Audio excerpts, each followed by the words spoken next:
Welcome to A Chapter a Day. My name is Abraham Moreno. I am so glad you're joining us through this journey through the Gospel of Matthew.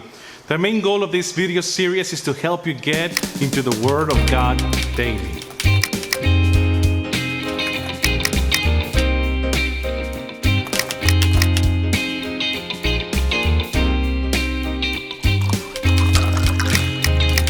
Welcome to A Chapter a Day.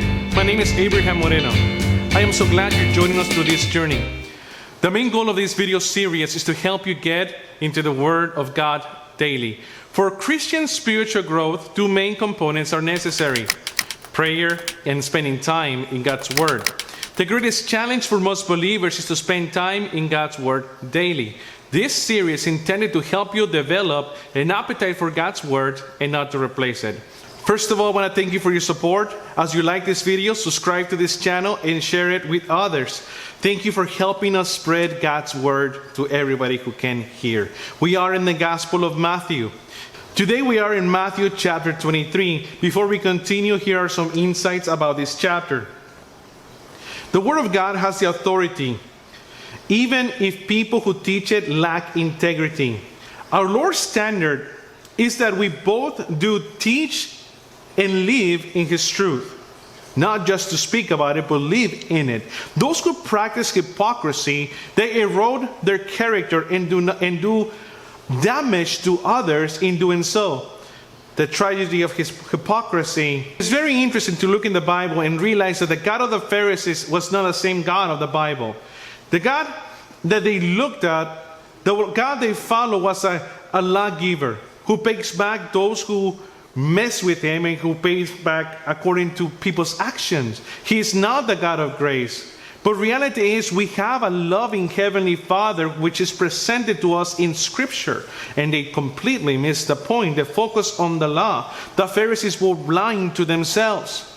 They were right and everyone else was wrong. Because they majored on the externals, they never saw the rottenness that was happening in their hearts. Because they majored on the minor details, they ignored the greatest principles of the Word of God.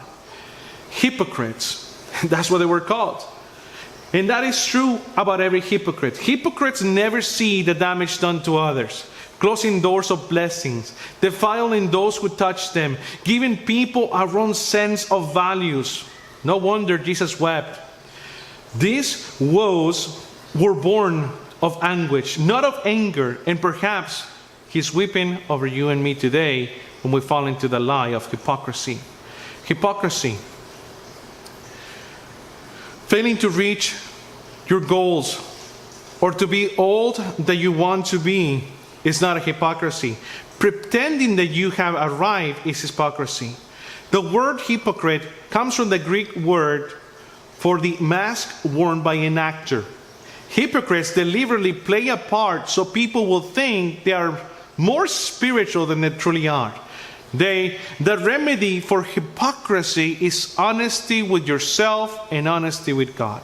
It is in Romans chapter 12 verse 3 that says we need to have an honest evaluation of ourselves. Why don't we get into the Bible together? We are in chapter 23 of the Gospel of Matthew. Look at what it says. Then Jesus said to the crowds and to His disciples, the teachers of religious law and the Pharisees are the official interpreters of the law of God. So practice and obey whatever they tell you. Do you notice that? But don't follow their example. For they don't practice what they teach. They crush people with unbearable righteous demands and never lift a finger to ease the burden. Everything they do is for show. On their arms they wear extra wide prayer boxes with scripture verses inside. And they wear robes with extra long tassels. And they love to sit at the head of the table at banquets and in the seats of honor in the synagogues. They love to receive respectful greetings as they walk in the marketplace and to be called rabbi, which means teacher, by the way. Don't let anyone call you rabbi, for you only have one teacher, and all of you are equal as brothers and sisters. And don't address anyone here on the earth as Father, for only God in heaven is your spiritual Father. And don't let anyone call you teacher, for you only have one teacher, the Messiah. The greatest among you must be a servant. For those who exalt themselves will be humiliated, and those who humble themselves will be exalted. What sorrow awaits you, teachers of religious law, and you, Pharisees, hypocrites! For you shut the door of the kingdom of heaven in people's faces. You won't go in yourselves, and you don't let others enter either. What sorrow awaits you, teachers of religious law and Pharisees, hypocrites! For you cross the land and sea to make one convert, and then turn that person into twice the child of hell you yourselves are. Blind guides, what sorrow awaits you? For you say that it means nothing to swear by God's temple, but that it's binding to swear by the gold in the temple. Blind fools! Which is more important, the gold or the temple that makes the gold sacred?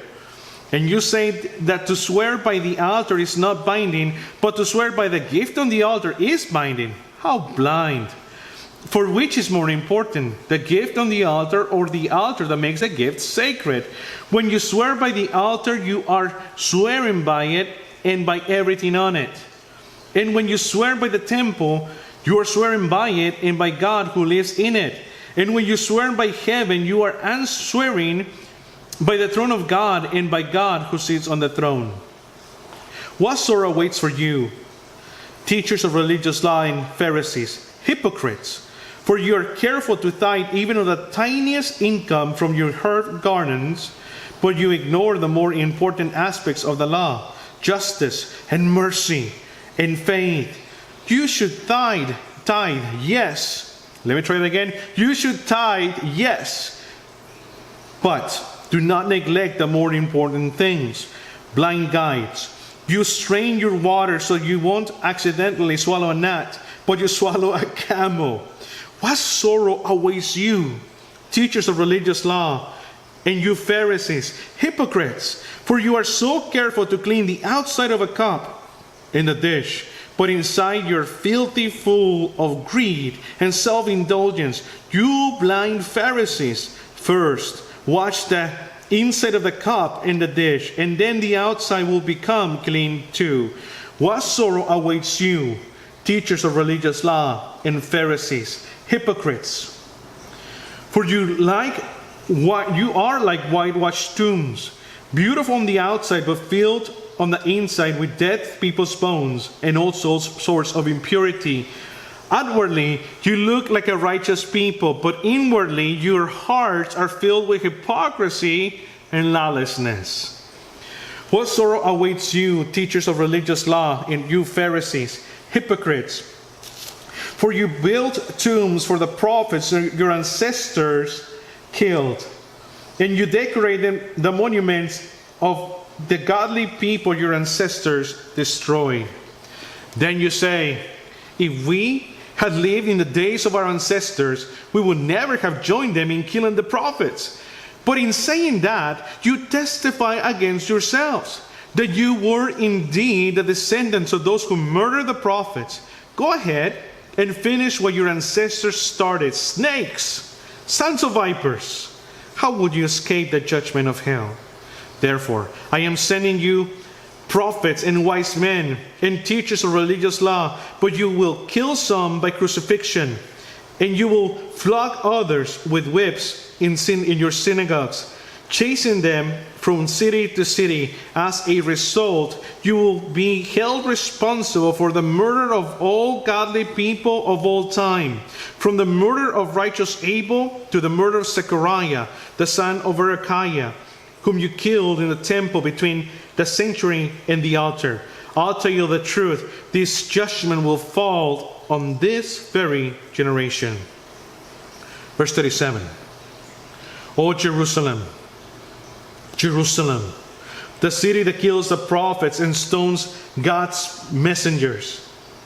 How often I have wanted to gather you, your children, together as a hen protects her chicks beneath her wings. But you would not let me. And now look, your house is abandoned and desolate. For I tell you this, You will never see me again until you say, blessings on the one who comes in the name of the Lord. What a powerful passage. What a strong passage and a very important warning. Be careful to not fall into the sin of hypocrisy. My friend, have an honest evaluation of yourselves before God and before others.